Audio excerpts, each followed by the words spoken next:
आगे बढ़ेंगे। अमेरिका के राष्ट्रपति ट्रंप अब जल्द से जल्द मिडिल ईस्ट की जंग को खत्म करना चाहते हैं और इसके लिए ट्रंप ने पाकिस्तान को पूरी तरह काम पर लगा रखा है। तो साथ ही ट्रंप ने ईरान को धमकी देते हुए कहा कि ईरान के पास ये आखिरी मौका है, अगर समझौता नहीं हुआ तो ईरान के इंफ्रास्ट्रक्चर पर बड़ा हमला किया जाएगा। साथ ही उन्होंने ये भी कहा कि अमेरिकी डेलीगेशन सोमवार को बातचीत के लिए पाकिस्तान पहुंचेंगे। ईरान से बातचीत के लिए उनके विशेष दूत स्टीव विटकॉफ और जेरेड कुशनर इस्लामाबाद पहुंचेंगे। इस बार उपराष्ट्रपति जेडी वेंस पाकिस्तान नहीं जाएंगे। तो वेंस ने 11-12 अप्रैल को ईरान से हुई बातचीत में अमेरिकी डेलीगेशन का नेतृत्व किया था। हालांकि ईरान ने पाकिस्तान में अपने प्रतिनिधियों को भेजने से इनकार कर दिया है।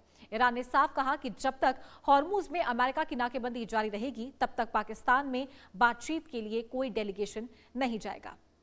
तो ईरान के इस बयान का साफ मतलब है कि जंग अभी थमेगी नहीं। तो ऐसे में सवाल है कि क्या अमेरिका अब ईरान पर बड़ा हमला करेगा, और इसी मुद्दे पर हम खास मेहमानों के साथ बातचीत भी करेंगे, चर्चा करेंगे कि आगे क्या रुख यहां पर ईरान और अमेरिका का हो सकता है। तो साथ ही दूसरे दौर की जो वार्ता होने वाली इस्लामाबाद में, बड़ा सवाल यही है कि क्या फिर से हालात बिगड़ सकते हैं, क्योंकि समझौता जस का तस है। तो मिडिल ईस्ट में हालात बिगड़ रहे हैं। ईरान ने हॉर्मुज स्ट्रेट फिर से बंद कर दिया है क्योंकि अमेरिका ने वहां से नाकाबंदी नहीं हटाई है। तो ईरान अमेरिका में तेल सप्लाई का संकट अब गहराने लगा है। यहां स्थिति गंभीर होती नजर आ रही है। अमेरिका ने इमरजेंसी रिजर्व से तेल निकाला है और इसलिए अमेरिका चाहता है कि ये वॉर खत्म हो। यूएस ईरान बातचीत का अगला दौर जो है वो कल हो सकता है। पाकिस्तान में नई बातचीत इस बार हो सकती है। दोनों पक्षों ने अभी आधिकारिक पुष्टि इस मीटिंग को लेकर के नहीं की है।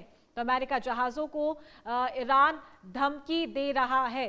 तो ये बड़ी जानकारी। अमेरिका शांति को लेकर गंभीर नहीं है, ईरान ने कहा, क्योंकि वो ऐसी शर्तें ही नहीं रखता। तो भारतीय जहाजों पर फायरिंग हो रही है। गत दिनों देखा गया था 2 जहाजों पर फायरिंग हुई। 11-12 अप्रैल को इस्लामाबाद में अमेरिका ईरान में बातचीत हुई थी। पहले दौर की वार्ता में क्या हुआ, ये जानकारी आपको दे रहे हैं। 21 घंटे की बातचीत में कोई भी हल नहीं निकला और ये बातचीत पूरी तरीके से असफल रही थी। पाकिस्तान की मध्यस्थता में वार्ता बेनतीजा रही थी। कोई नतीजा इस वार्ता का नहीं निकला था। बातचीत बेनतीजा रहने पर अमेरिका ने ईरान पोर्ट्स पर ब्लॉकेड बढ़ा दिया था और उसके बाद 8 अप्रैल को अमेरिका ईरान में 2 हफ्तों का सीज फायर हुआ था। उसके बाद में ये बातचीत हुई थी, लेकिन हल कोई नहीं निकला।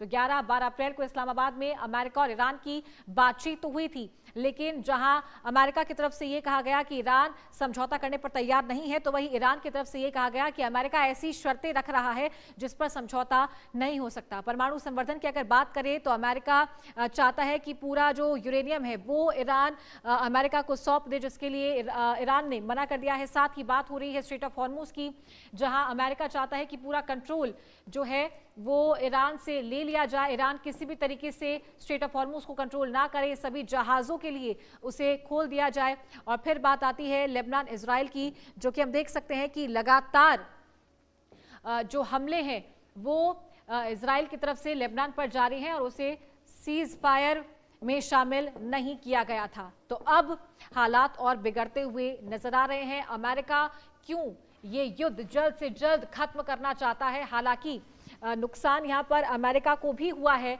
लेकिन ये अमेरिका दर्शाता हुआ नजर नहीं आता है। तो पहले दौर की जो वार्ता है वो असफल रही थी। दूसरे दौर की बातचीत जल्द शुरू हो सकती है, इसके जो आसार है वो लग रहे हैं, लेकिन ईरान अपना डेलीगेशन नहीं भेजेगा क्योंकि अमेरिका ने यहां से नाकाबंदी नहीं हटाई है। और चर्चा इस बात की भी हो रही है कि आखिरकार ट्रंप क्यों जल्द से जल्द इस युद्ध को खत्म करना चाहते हैं। हमारे साथ खास मेहमान जुड़ गए हैं, कर्नल टीपी त्यागी, रिटायर्ड डिफेंस एक्सपर्ट हमारे साथ जुड़ गए हैं। सर, बहुत स्वागत है आपका इंडिया न्यूज पर। साथ ही संजीव श्रीवास्तव, विदेश मामलों के जानकार, हमारे साथ जुड़ गए हैं। बहुत स्वागत है सर आपका भी इंडिया न्यूज पर। टीपी त्यागी जी, सबसे पहले आपका रुख मैं करना चाहूंगी कि अब अमेरिका को क्यों जल्दी हो रही है इस युद्ध को खत्म करने की। अपना डेलीगेशन अमेरिका भेज रहा है, ईरान को धमकी दे रहा है, तबाह कर देंगे, नाकाबंदी भी नहीं हटा रहा।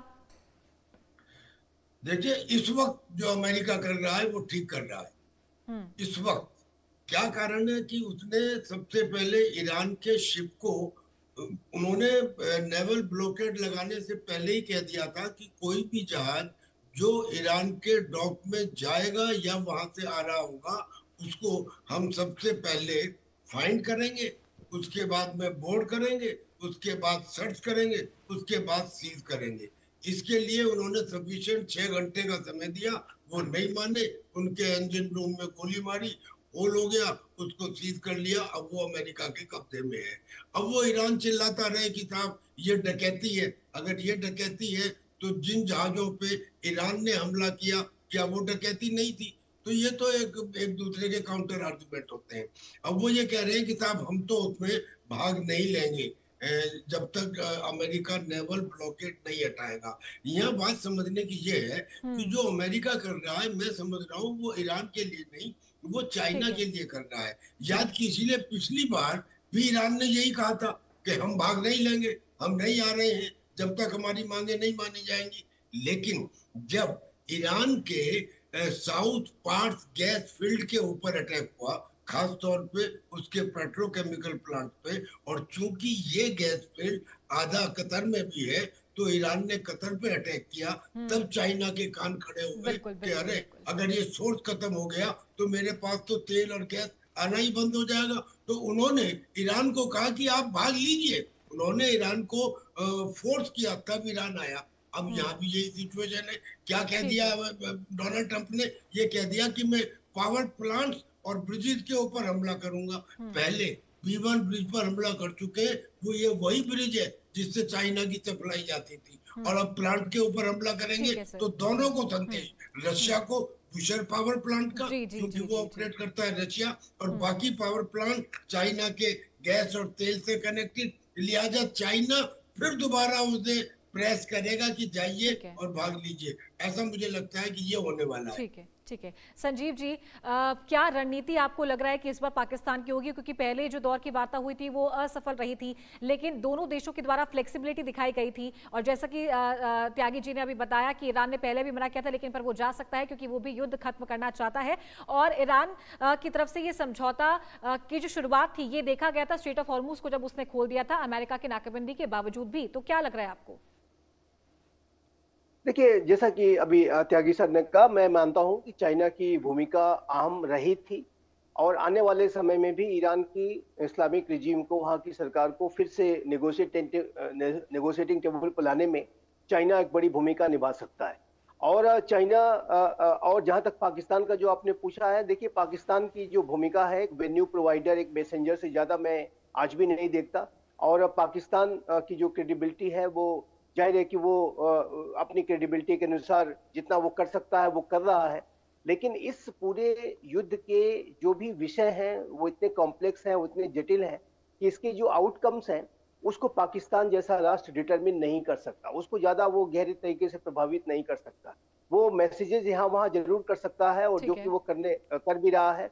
लेकिन जो चाइना जैसा जो राष्ट्र है, रशिया जैसा जो राष्ट्र है, और यदि आने वाले समय में फिर से अगर युद्ध शुरू हो जाता है और उसमें सिविलियन इंफ्रास्ट्रक्चर टारगेट होते हैं, तो उसमें चाइना जाहिर है कि जैसा कि अभी त्यागी सर ने कहा कि वो गहरे तरीके से प्रभावित हो सकता है, रशिया उससे गहरे तरीके से प्रभावित हो सकता है। तो ऐसे में मुझे मेरे असेसमेंट के मुताबिक भी जो ऐसे राष्ट्र, चाइना और रशिया जैसे राष्ट्र जिनका कि ईरान की इस्लामिक रिजीम में एक गहरा इन्फ्लुएंस है और उनके अपने हित भी उससे जुड़े हुए हैं गहरे तरीके से, वो अपना रोल जरूर प्ले करेंगे और उन्हें नेगोशिएटिंग टेबल पर लाएंगे, ऐसी संभावना मैं अवश्य देखता हूं। लेकिन इतना कहने के बाद मैं एक बात अवश्य कहना चाहता हूं कि ये जो पूरी सिचुएशन है वो बहुत ही कॉम्प्लेक्स है, बहुत ही विषय बहुत जटिल है, विश्वास की एक गहरी खाई पैदा हो चुकी है।